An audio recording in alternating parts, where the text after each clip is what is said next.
झारखंड के एक छोटे से गांव के बाहर पुरानी सड़क के किनारे एक टूटी फूटी हवेली थी। गांव वालों को मानना था कि उस हवेली में जो भी जाता है वो वहां से कभी लौट के नहीं आता है। राहुल छुट्टियों से अपने नाना के घर आया था और वो इन भूत प्रेत की बातों में बिल्कुल विश्वास नहीं करता था। और वो दोस्त से बात ही बात में शर्त लगा लेते हैं कि आज रात में उस भूतिया हवेली में जाकर दिखाऊंगा। तो दोस्तों ने राहुल को बहुत ही रोकने का प्रयास किया, लेकिन राहुल जिद्दी टाइप का लड़का था, तो वो 11 बजे रात को टॉर्च लेके और हाथ में मोबाइल लेके निकल पड़ा। जैसे जैसे वो हवेली के पास पहुंचने लगा, हवा अजीब तरह से ठंडी होने लगी। पीपल के पेड़ पत्ते के बिना ही सरसरा रहे, जैसे कोई फुसफुसा रहा हो। राहुल अंदर ही अंदर मुस्कुराया, ये तो हवा है बस, डराने की कोशिश। और वो अंदर चला गया। हवेली के अंदर बिल्कुल अंधेरा था। दीवार पर जले टूटी कुर्सियां और फर्श पर धूल की मोटी परत थी। उसने टॉर्च घुमाई ही थी ऊपर की ओर कि ठक ठक की आवाज आई। राहुल रुक गया और बोला, कोई जानवर होगा शायद। उसने खुद ही को समझाया और वो सीढ़ी की तरफ बढ़ा। हर कदम पर सीढ़ियां ची ची की आवाज कर रही थी और ऊपर पहुंचने ही उसे लगा जैसे कि पीछे से कोई उसका नाम पुकार रहा हो।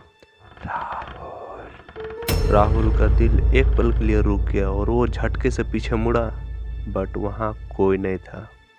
और राहुल अपने आप से ही बोला, मेरा भ्रम होगा शायद। बट उसकी आवाज में अब पहले जैसे कॉन्फिडेंस बिल्कुल भी नहीं थी।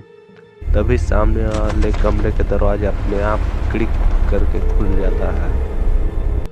राहुल की हक्की बक्की यहीं से जाम हो जाती है। वो टॉर्च लेकर उस रूम में दाखिल होता है और कमरा बिल्कुल खाली। बीच में एक पुराना आईना रखा हुआ रहता है। जैसे ही राहुल आईने के सामने ही जाता, उसने खुद को देखा, लेकिन आईने में उसका चेहरा मुस्कुरा रहा था, जबकि राहुल बिल्कुल नहीं मुस्कुरा रहा था। राहुल को ये सब देखने के बाद उसके शरीर में एक अजीब सा डर टाइप बैठ गया और वो अपने आप में बोल रहा कि how is this even possible, ये कैसे हो सकता है। अचानक आईने में वो फिर से देखता है तो उसे देखती है कि एक पीछे वाइट कलर की साड़ी पहनी हुई एक औरत खड़ी है। बट वो एक झटके में जैसे ही पीछे मुड़ता है, लेकिन वहाँ पे उसे कोई भी नहीं दिखाई देता। जैसे ही फिर वो आईने की तरफ देखता है तो आईना बिल्कुल ही खाली हो जाता है, जैसे कि वहाँ कोई कुछ था ही नहीं। अब राहुल सच में डर चुका था। वो तेजी से बाहर भागने लगा, लेकिन जैसे ही वो सीढ़ियों तक पहुंचा, नीचे से दरवाजा ढम से बंद हो गया। पूरे हवेली गूंज उठी। पीछे से फिर वही आवाज आई, इस बार बिल्कुल पास से, राहुल इतने जल्दी जा रहे हो। उसकी हाथ से टॉर्च नीचे गिर गई और वो धीरे धीरे उसने अपने गर्दन घुमाए। सीढ़ियों के ऊपर अंधेरे में देखा, सफेद साड़ी में एक औरत खड़ी है। उसके पैर उल्टे हैं और उसकी आंख बिल्कुल पूरी तरह से काली है। राहुल चीखते हुए भागा, दरवाजे खोला और पीछे देखे बिना गांव की तरफ दौड़ पड़ा। अगली सुबह गांव वालों ने राहुल को पीपल के पेड़ के नीचे बेहोश पाया।